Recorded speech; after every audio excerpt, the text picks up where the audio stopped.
There's an aspect of this disaster, the Irish potato famine, that I want to talk about. And the consequence clouds Irish history even now. When I visited in Dublin in 1969, did research for our annotation of Ulysses, then called Notes for Joyce, now called Ulysses Annotated. This is a plug, University of California Press. I could have heard people speak mournfully or bitterly about the 4 millions.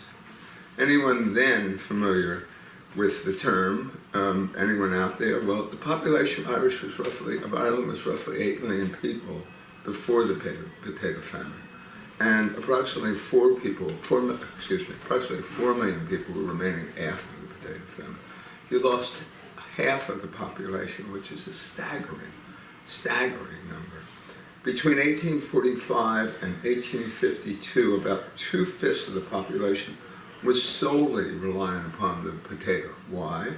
Because the English had set up a system which I have to call, and other historians call, mono-agriculture. That is, that there was really a single crop that was the food crop for the nation. Why? Because the British wanted to make sure that the Irish were both economically and politically and socially subservient. And during the famine, approximately 1 million people died directly. Thus, when Stephen Dedalus in James Joyce's Ulysses says that he's surrounded by famine, plague, and slaughter, and he later says, history is a nightmare from which I'm trying to awake, this is absolutely true. It's not an exaggeration.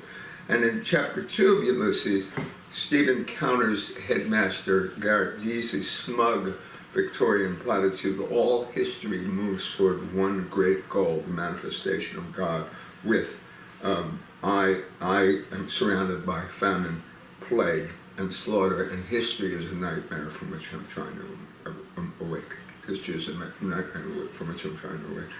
The politics of the famine, the potato blight itself was called Botrytis devastatrix.